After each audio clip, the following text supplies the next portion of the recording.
Manchester City have set the price for Raheem Sterling, and Dujan Kulavitsky says it is Arsenal, not Tottenham. Rather than lies, welcome back to Kossi's Arsenal podcast. My name is Kossi. It is the Arsenal early morning show in the morning where we discuss everything Arsenal around the morning hours. Of course, it's a beautiful, beautiful Monday, and it's a beautiful week. At the end of the week, we're going to be playing Liverpool, not Tottenham Hotspur. We finished them. We battered them.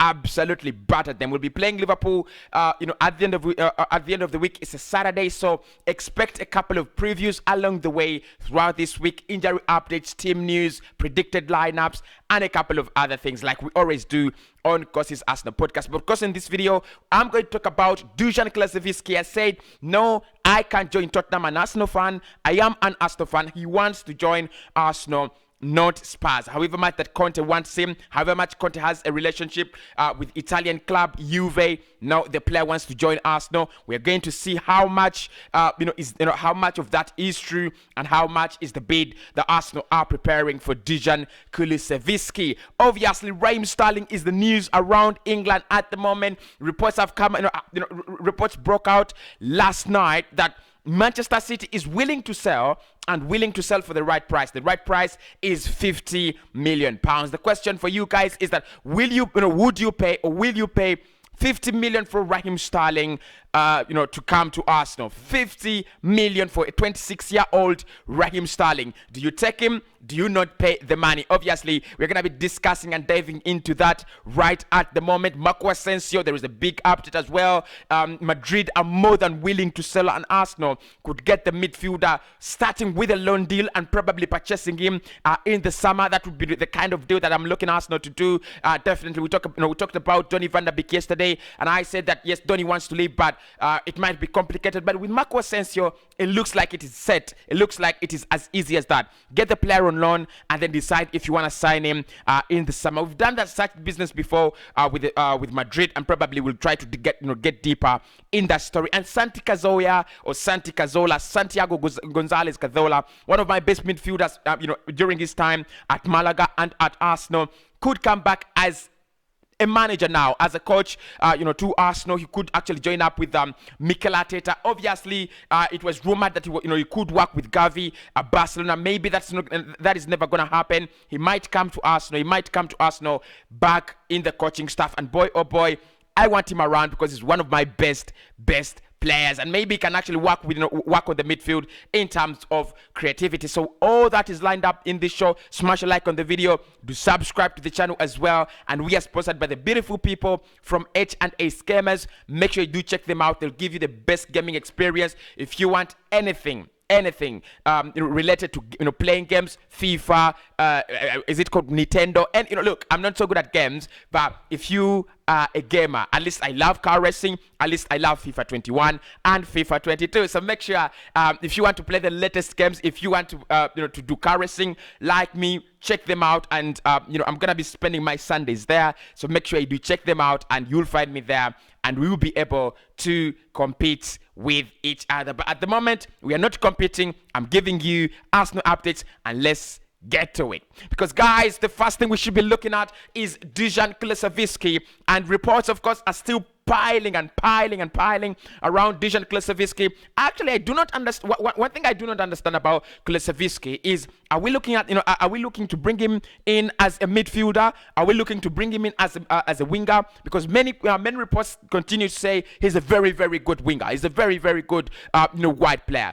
Look, the videos, the clips, and the times I've seen him, he's a very, very good progressive midfielder. That is where I've seen him play. But of course, many experts believe his best position is on the wings, and he is probably a Pepe replacement. But Dujan Kulavitsky has come out and said he wants to join Arsenal, not Tottenham Hotspur. Actually, according to the report, they have said Kulavitsky appears to already have made up his mind whether he would like to join Arsenal or Tottenham in the transfer window. The Swede looks set to leave Juventus next year after being ostracized by the current boss Allegri. The Turin outfit are also desperate to offload players after finding themselves in a financial mess. The COVID-19 pandemic hit them hard in the wallet, and several stars have been tipped for departures, including Aaron Ramsey, Paulo Dybala, Adrian Rabiot and Dejan Kulusevski. All right, guys. Of course, I talked about that. I talked about the financial issues that Juventus are facing, and I said, look, they're not in a very, very good situation. They have been in a very, very, very bad predicament. But the good thing with Kulusevski is that he wants to join Arsenal. Actually, we've seen reports. I've looked at reports suggesting that the player is actually an Arsenal fan, not a Spurs fan. He doesn't want to join Juventus. He doesn't want to join Tottenham Hotspur.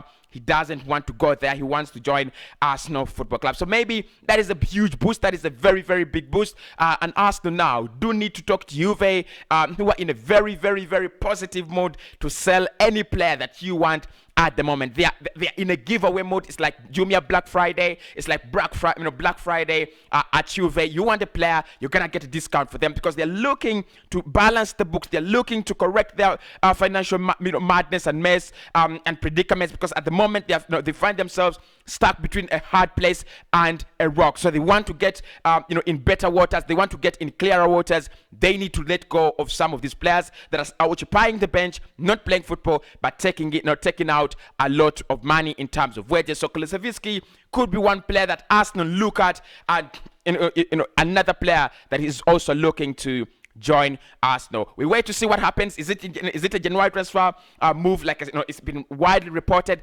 Arsenal would love to get him in the January transfer window, or will it be a summer transfer move? Like it's been widely reported that it's gonna be very, very hard for Arsenal to run a big budget. So probably we could actually get him on loan initially and pay the money in the summer transfer window. 30 to 35 million pounds. That is what we have to pay for the Swede midfielder. Is it Swede? Is it Swedish? Obviously, you can correct me down in the comments below. But of course, you can let me know. Is it too much, for him, or is it too little? He signed in 2020 for Juve. He's not really played football there, and he seems to want a new challenge. He needs a place where he can get game time. If we get rid of Pepe, yes, he can get game time there. And obviously, with the lack of Xhaka, with the absence of Partey, and a couple of our midfielders, maybe he can fit in that role and give us something exciting to watch. Obviously, the main story, guys, is around Raheem Sterling. Now, Raheem Sterling is one of those midfielders, is one of those wingers that are really explosive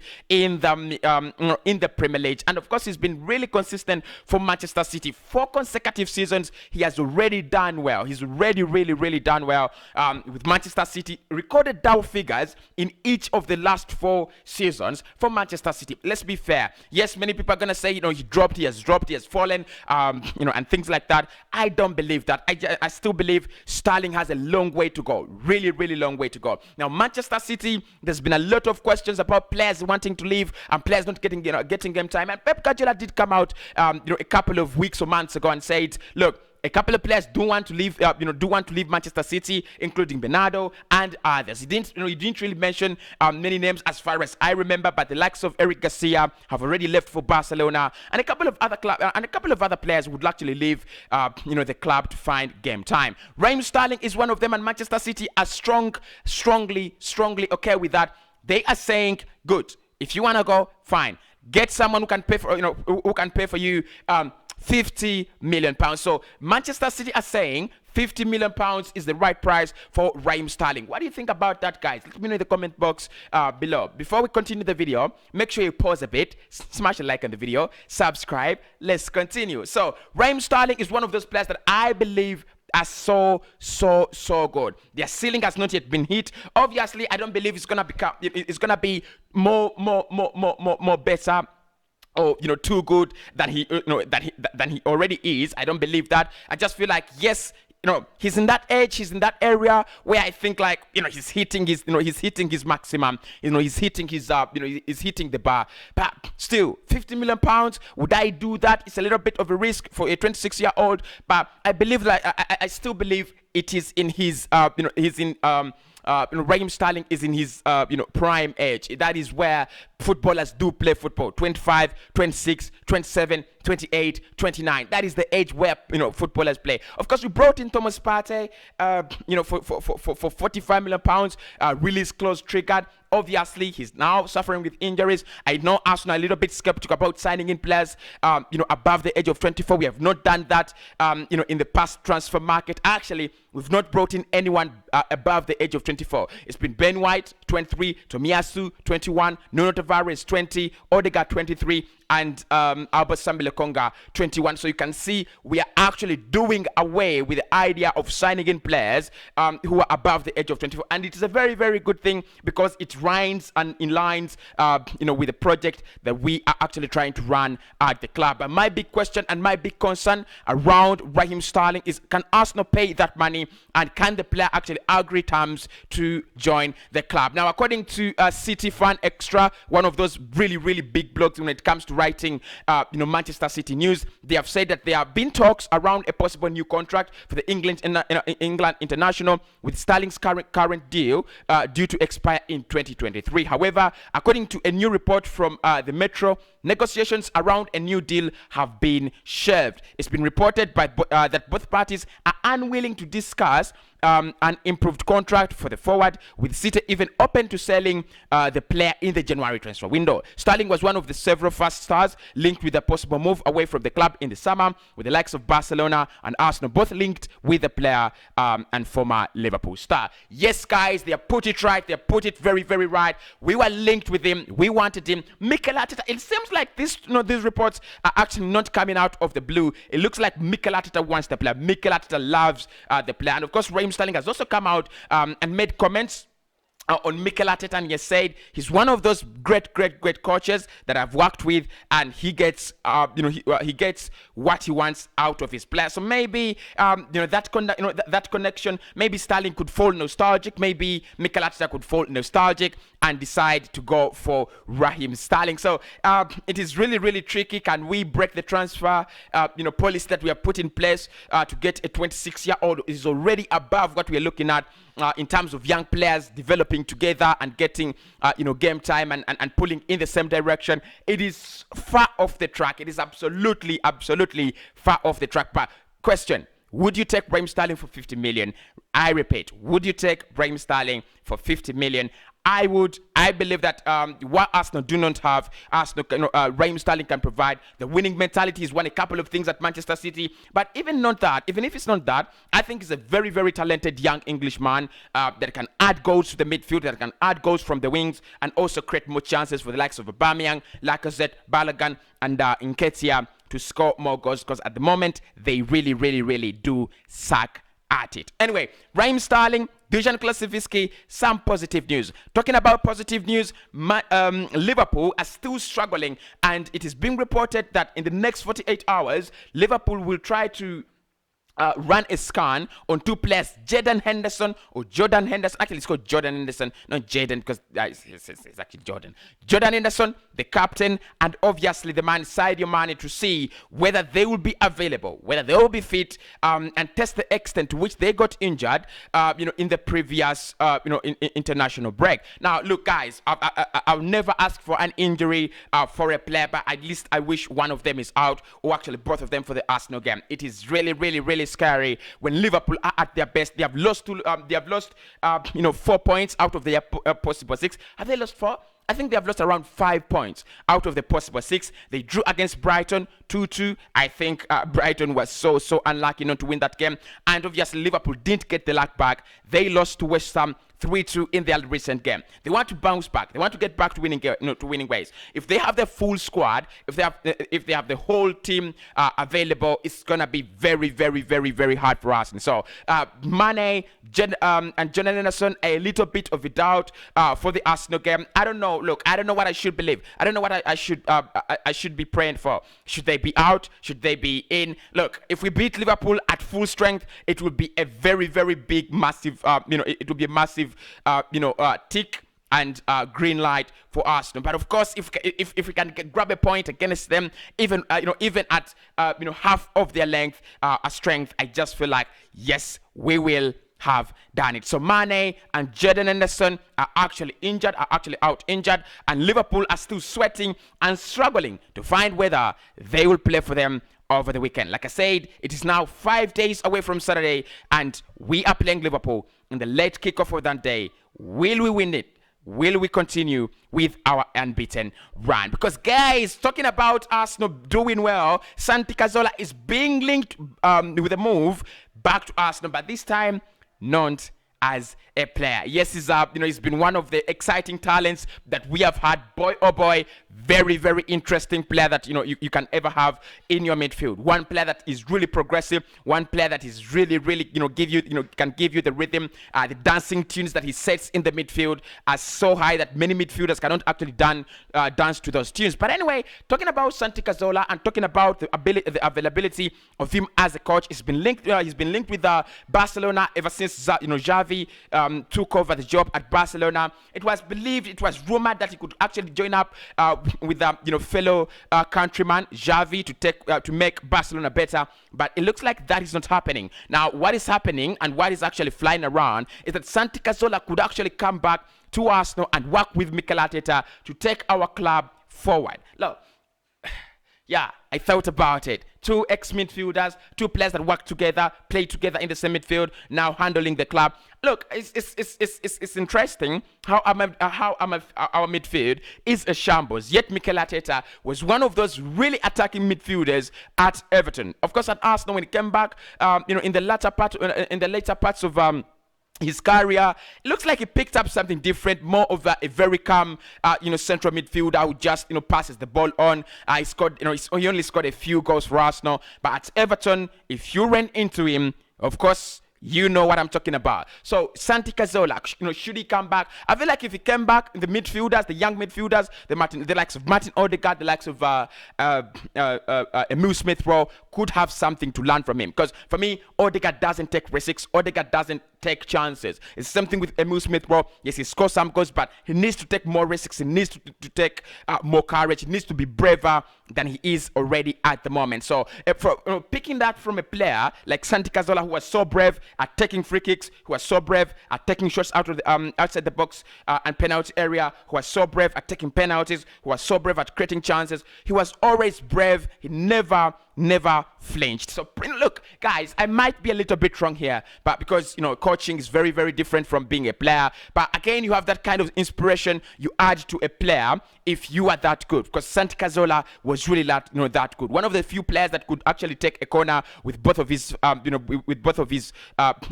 feet, left foot, and you don't realize the difference when he takes it with the right foot. So very, very good player.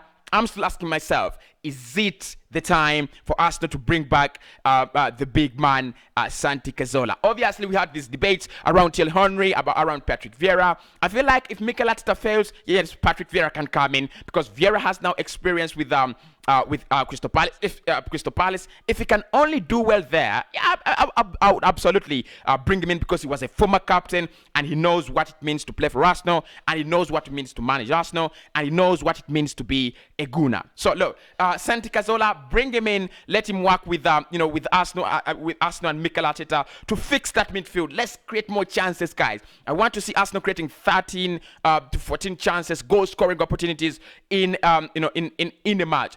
Corners included, free kicks included. If we can make 15 goal scoring opportunities per 90, look, that is way excessive. I know the realistic figure is around 6, 7, but if we can make it to 13 under Arsene Wenger, we could do these things. Create 13 goal scoring opportunities, and Olivier Giroud could miss 12 of them and score 1. So, guys, let's talk about it.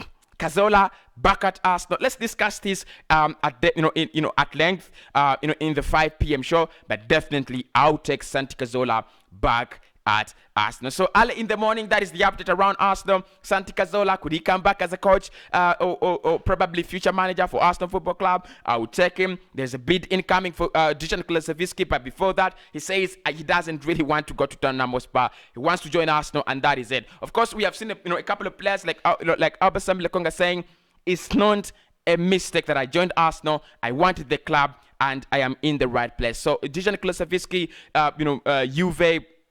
Currently at Juve says, if there is an opportunity, I will join Arsenal. And finally, Raheem Sterling also coming out and saying, yes, Mikel Arteta is a good, is a good manager, and he gets all the best he wants out of his players, and Manchester City are actually willing to sell him even in the January transfer window. Contract talks have actually not proven to be, to be serious or to bear any fruit. And of course, his contract running down in 2023. City don't want to risk to lose him on a free. So probably this January is the best time, because in the summer he'll be left with 1 year left on. Will be left with 1 year on his contract. It will be a little bit scary for City. I mean, you could get him on a bargain, but where will he go? Arsenal, Newcastle, Liverpool, Madrid, because he's been linked with high-profile moves. He's been linked with high-profile clubs. What he wants is game time. It's the same thing with Donny van der Beek. It's the same thing with all the players, most of the players that we have been linked with in the January window. The likes of Klezevski. They want game time so that they can compete in Qatar. You know that clubs are, nations have already qualified for Qatar. We know that, and now it's only the playoffs that are actually holding us back to know the full list of who will be participating in the World Cup 2022 in Qatar. I remain Kosi. Smash a like on the video, subscribe, and I'll speak to you right in the next one at 5 p.m.